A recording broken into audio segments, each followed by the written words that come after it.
Последние новости из Туркменистана. Читайте нас в Телеграме и не забудьте подписаться.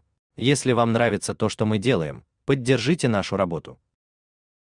Жители ряда населенных пунктов Балканского вилаята в летнюю жару сидят без воды и электричества. В городе Туркменбаши воду подают всего один раз в 2-3 дня, всего на 1 час. В поселке Джанга вода в последний раз стабильно подавалась аж на Курбан-Байрам, то есть 16 июня. В Балкан-Абаде возникают постоянные перебои с электричеством.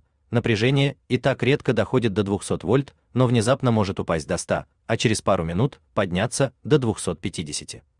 Из-за таких скачков сгорает бытовая техника. Люди покупают холодильники и кондиционеры в кредит и вынуждены продолжать выплачивать деньги за уже сгоревшую технику. Старожилы отмечают, что проблемы с водой в Туркменбаши были всегда. В 60-е годы прошлого века в тогдашний Красноводск возили воду паромами из Баку. Пенсионеры вспоминают, что бакинская вода была очень вкусной. Казалось бы, за минувшие десятилетия при современных технологиях проблему можно было как-то решить, ведь Туркменистан позиционирует себя мощным государством, который способен построить с нуля и за много миллиардов долларов целый умный город Аркадак. Но на деле изменился лишь подход самих граждан к этому вопросу. Если в советские времена люди стояли у водовозок с ведрами, то теперь почти в каждом доме есть резервуар для запаса воды. Жители нанимают водовозку за 60-100 манатов и заполняют резервуар. Такие подземные бассейны на 5-10 кубометров воды сейчас имеются почти в каждом доме. Лишь самые бедные не могут себе их позволить, рассказывает источник. На худой конец люди покупают кубовый бак. А вот с электричеством решить проблему своими силами не получается. Автономный генератор стоит слишком дорого. Центральные сети в Балканском вилаяте, как и в Марийском, не справляются. Проблемы наблюдаются везде, вплоть до областного центра Балкан-Абада. Если в Марийском вилаяте люди жалуются на скачки напряжения до 420 вольт, то в Балканском напряжение наоборот проседает. Вместо 220 вольт в розетке подается 200-210 вольт, потом падение идет до 100 и снова резкий скачок до 250 вольт. Затем все повторяется. Из-за этого бытовая техника также выходит из строя. Причем наиболее чувствительна к перепадам самая дорогая техника. Холодильники, кондиционеры, телевизоры. Их люди чаще всего покупают в кредит на 3-6 месяцев. Но еще до окончательной выплаты техника сгорает. Выходом становится установка стабилизаторов, но это тоже не дешевое удовольствие. На 40-градусной жаре сломавшийся кондиционер или холодильник – настоящая катастрофа, а, например, для людей с сердечными заболеваниями – прямая угроза жизни. Недавно Turkmen News писал, как трудно в разгар сезона попасть в отели курортной зоны Аваза, расположенной в том же Балканском вилаяте. Но большинство жителей вилаята сейчас думают не о курортах. У них даже близко нет таких денег, так что они вынуждены проводить жаркое туркменское лето дома.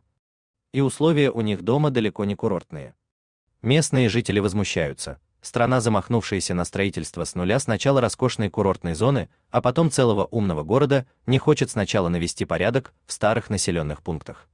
Turkmen News пишет об этой проблеме в Туркменбаши не первый год. В большинстве населенных пунктов Туркменистана коммуникации советских времен постепенно приходят в негодность, не подвергаясь никакой реконструкции. При этом официальные СМИ периодически сообщают о грандиозных проектах в данной сфере. В июне текущего года лично президент Сердар Бердымухамедов торжественно ввел в строй новую высоковольтную линию электропередачи Балкан-Дашагуз и новые электроподстанции, в связи с чем глава государства заявил, цитата: «В соответствии с энергетической политикой страны ведется работа по надежному и бесперебойному обеспечению внутренних потребителей электроэнергией, диверсификации поставок туркменской электроэнергии зарубежным потребителям, созданию новых энергетических мощностей, улучшению технического состояния распределительных систем, объединению в единое кольцо действующей национальной энергосистемы». Конец цитаты. Но никакого эффекта от работы новой ЛЭП и подстанций жители пока не ощутили. То же самое произошло с опреснительными установками, запущенными еще в 2015 году в поселке Киенлы, близ Туркменбаши. За минувшие 9 лет ситуация с водоснабжением совершенно не улучшилась.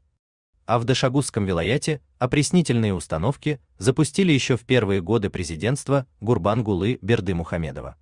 По данным наших источников, сейчас опреснительный завод не работает. Жители Дашагузского вилаята покупают опресненную воду участников. Хотите поделиться интересной новостью? Пишите нам в секретном чате Телеграма.